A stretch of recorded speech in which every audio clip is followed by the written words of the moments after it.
আপনাদের সকলকে আমার আইসিডিএস হেল্প জোনে স্বাগত। আমরা যে বিষয় নিয়ে আলোচনা করব, আপনারা দেখেছেন 25.2.6 ভার্সনে কিছু পরিবর্তন কিন্তু এসেছে এবং নতুন আপডেট আমরা কিন্তু পেয়েছি। এবং তার মধ্যে থেকে আপনারা যদি লক্ষ্য করেন, কিছুদিন আগে আপনারা যে অপশন পেয়েছিলেন, বেনিফিশিয়ারির আধার কার্ড ছাড়াও কিন্তু অন্যান্য ডকুমেন্টস দিয়ে তাদের নাম রেজিস্ট্রেশন করা যাচ্ছিল। অর্থাৎ Aadhaar card, voter card, PAN card, ration card, driving licence বা আপনাদের 100 দিনের যে জব কার্ড রয়েছে সেই জব কার্ড এবং ব্যাংকের পাসবুক দিয়ে কিন্তু নাম রেজিস্ট্রেশন করা যাচ্ছিল। এবং সেই মতো কিন্তু আমরা যদি আধার কার্ড ছাড়া যদি নাম রেজিস্ট্রেশন করে থাকি, সেই ক্ষেত্রে আমরা তাদের এইচসিএমও দিতে পারছিলাম। তো এখন আপনারা দেখবেন যেসব বেনিফিশিয়ারির আপনারা যে অপশানটি দিয়েছিল, অর্থাৎ আধার কার্ড ছাড়া নাম যদি তুলে থাকেন, যদিও সেই অপশানটি বেশি দিন ছিল না, তার মধ্যে থেকে যেসব ওয়ার্কাররা নাম তুলেছেন তাদের খুব সুন্দরভাবে এইচসিএম দিতে পারছিলেন বা টিএইচআর দিতে পারছিলেন। এখন কিন্তু আমরা যদি দেখি, সেই সব বেনিফিশিয়ারিদের এখন আর টিএইচআর বা এইচসিএম দেওয়া যাচ্ছে না। এখানে দেখুন, আমি তেমনই একটি বেনিফিশিয়ারির ঘরে আসলাম এবং এই যে বেনিফিশিয়ারিকে দেখতে পাচ্ছেন, এমএসটি আয়েশা জুলেখা, এই বেনিফিশিয়ারির নাম কিন্তু আমরা আধার কার্ড দিয়ে তুলতে পারিনি, অর্থাৎ ভোটার কার্ড দিয়ে কিন্তু নামটি রেজিস্ট্রেশন করা হয়েছিল। এবং এখানে দেখতে পাচ্ছেন এই যে তার এইচসিএমের ঘর, সেটা কিন্তু ব্লক হয়ে রয়েছে, অর্থাৎ আমরা চাইলেই একে কিন্তু এইচসিএম দিতে পারবো না। কেন দিতে পারবো না? দেখুন, এখানে কিন্তু এই যে অপশানটি দেখতে পাচ্ছেন, কোনো ঘরেই কিন্তু নেই। এখানে দেখুন, এখানে যদি আমরা ক্লিক করি তাহলে কিন্তু এখানে দেখাচ্ছে যে আপনি যে তারিখ থেকে এইচসিএম দিচ্ছেন, অর্থাৎ সেই তারিখ থেকে 30 দিনের সময়সীমা কিন্তু শেষ হয়েছে। অর্থাৎ আপনি ধরুন যে বেনিফিশিয়ারিকে 5 তারিখে নাম তুললেন, 5 তারিখে নাম তোলার পরে তাকে তার পরের দিন থেকে আপনি এইচসিএম দিচ্ছেন।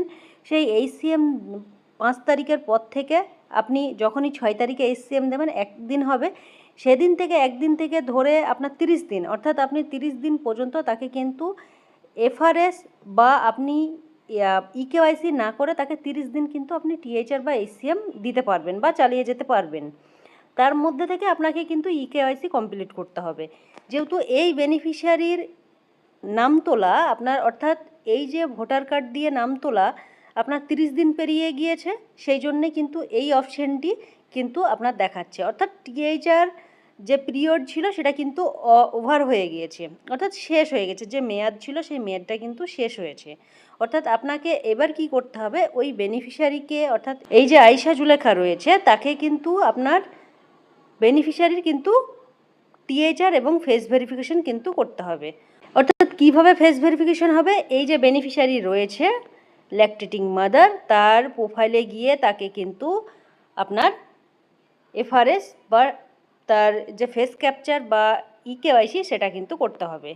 এবং এখানে দেখতে পাচ্ছেন এই যে অপশানে দেখুন ভেরিফাইড লেখা রয়েছে, অন্যান্য যে বেনিফিশিয়ারিরা রয়েছে এখানে দেখতে পাচ্ছেন পার্সিয়ালি ভেরিফাইড কথাটি লেখা রয়েছে। তো এখানে নামের উপর আমি ক্লিক করব, নামের উপর ক্লিক করলেই কিন্তু এখানে দেখুন দেখাচ্ছে complete eKYC for continuous THR distribution. অর্থাৎ আপনি কিন্তু টিএইচআর ডিস্ট্রিবিউশনের জন্য আপনাকে কিন্তু ইকেওয়াইসিটা কমপ্লিট করার জন্য বলা হচ্ছে। তাহলে কি আপনি এই যে কমপ্লিট নাও লেখা রয়েছে, সেই কমপ্লিট নাওয়ে আপনাকে ক্লিক করতে হবে।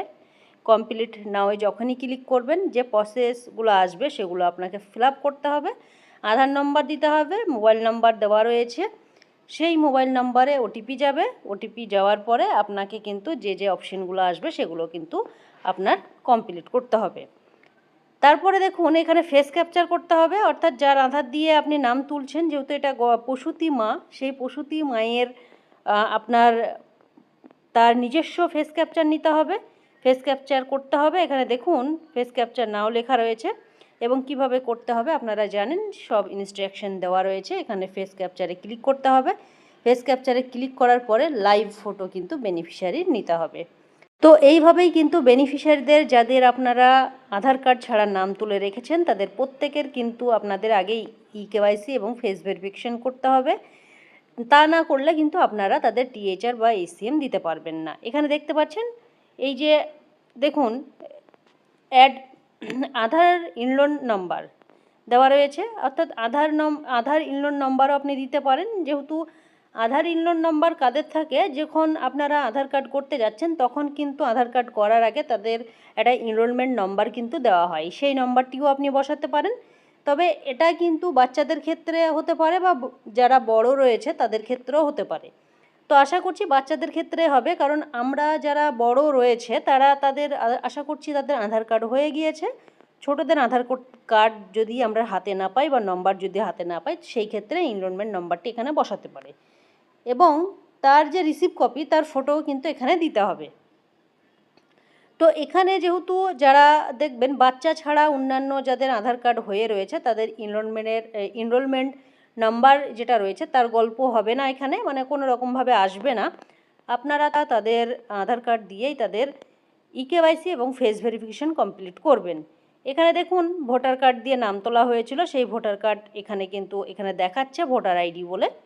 তো এখানে এইভাবেই কিন্তু আপনারা নামগুলো তাদের রেজিস্ট্রেশন করবেন এবং যাদের ভোটার কার্ড বা রেশন কার্ড বা প্যান কার্ড বা আরও যে ডিটেলস 9টা ডিটেলসের কথা বলা হয়েছিল এর আগের ভার্সনে, যদি নাম তুলে থাকেন সেই সব ডকুমেন্টস দিয়ে, তাহলে কিন্তু আপনাদেরকে এইভাবে ইকেওয়াইসি ফেস ভেরিফিকেশন করতে হবে। এবং নতুন আরেকটি আপডেট এসেছে, দেখুন নতুন এই যে ভার্সন রয়েছে সেই ভার্সনেও কিন্তু আরেকটি এই যে আপনারা নাম তোলার বিষয় রয়েছে সেটা নিয়েও কিন্তু দুটি কথা বলা হয়েছে।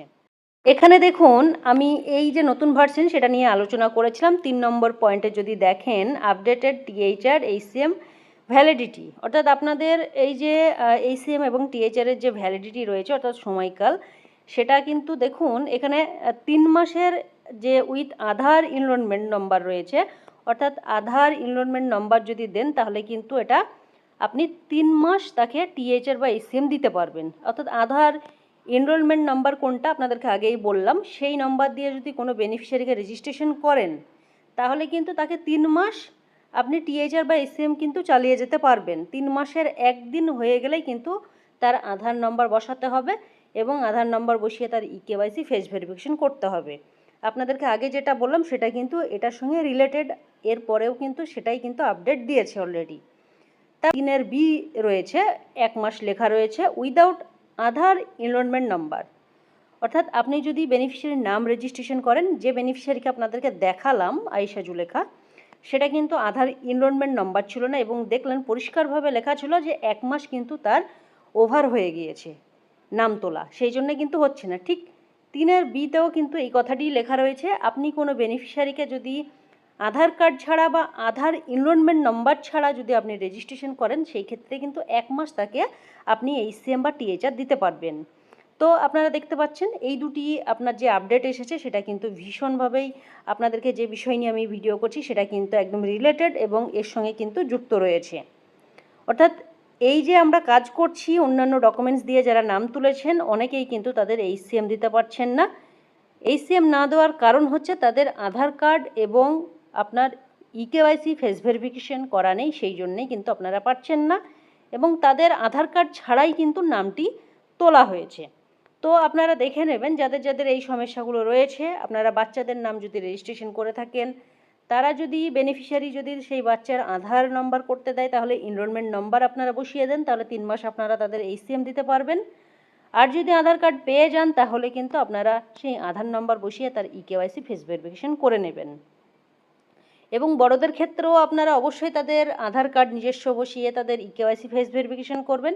এই সমস্যাটি অনেকের দেখা দিচ্ছে, কারণ অনেকেই আপনারা মেসেজ করছেন যে এই সমস্যা কেন হচ্ছে, এইচসিএম কেন দিতে পারছি না। তো আপনারা দেখে নেবেন তাদের কিন্তু আধার ছাড়াই আপনারা নাম তুলেছেন, অর্থাৎ আধার নম্বর ছাড়া, তার জন্যই কিন্তু এই সমস্যাটি হচ্ছে।